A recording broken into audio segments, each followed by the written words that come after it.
On day 208, there was a passerby quote a couple days ago that I kind of tacked on towards the end of a video, but I'd mentioned in that, after mentioning the quote a couple days ago, that I wanted to make an entire video based around this quote. So I'm going to circle back to it and I'm going to get into a little bit more detail. In the quote, to remind you, it goes like this: "You can't wish for a strong character and an easy life, because the price of one is the other." Again, you can't wish for strong character and an easy life, because the price of one is the other. So what does that mean, and how does that resonate in my life? For example, and I've mentioned this before, but if I pray to God for patience, instead of instantly feeling calm, sometimes what ends up happening is the next day I'm faced with a long line at the BMV, or I'll pray for God to please grant me courage.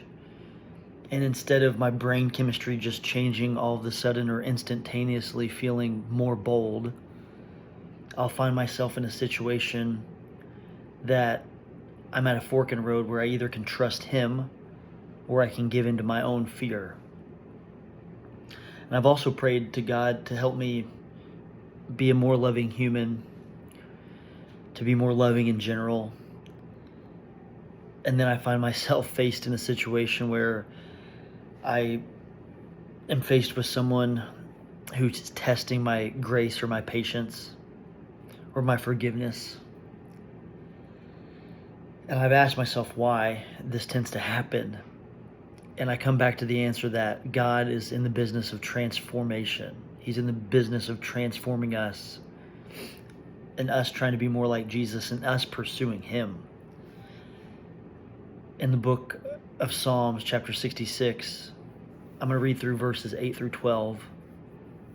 Talks directly about this process of transformation. Starting in verse 8, "Praise our God, all people. Let the sound of His praise be heard. He has preserved our lives and kept our feet from slipping. For you, God, tested us. You refined us like silver.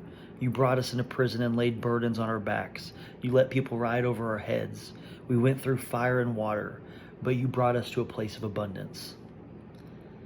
So just right there in those verses, you see, they're saying, hey, God, you allowed us to experience this pressure and this pain. And, we're following you, but we're still facing these fires and these floods in our lives. But because of you, God, those things didn't destroy us. They refined us like silver. And if you know anything about the refining of like a precious gem and the process of that, it's extremely important to remove what doesn't belong. So what does belong, that precious, in this case, that precious silver that they're talking about, you got to remove what doesn't belong so that precious silver can shine through, so it can be pure. And just like that, God is refining us. He's pulling what doesn't need to be there out of us so we can shine through and be a light for Him. So again, I don't think that God brings us through discomfort because He's a distant God, but because He's intentional. He wants us to lean on Him.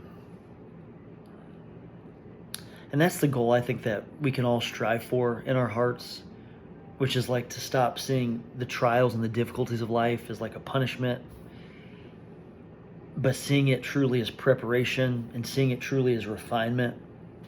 And it's like there in Psalm 66 where it just says, you brought us through fire and water, but you brought us to a place of abundance.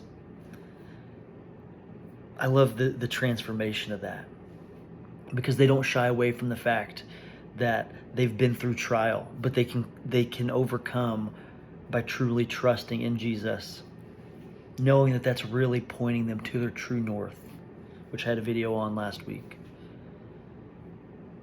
So just in closing, just remember that God absolutely can refine us, and He does.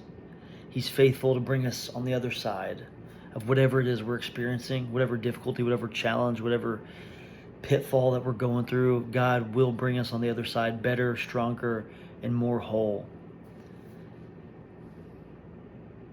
So, what I strive for as I go throughout the rest of my week is not to just ask God or to hope for an easier life, but truly a more Christ shaped life.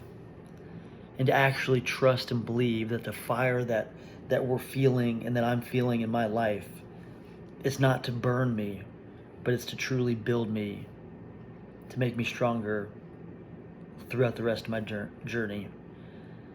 That's what I got today. That's day 208.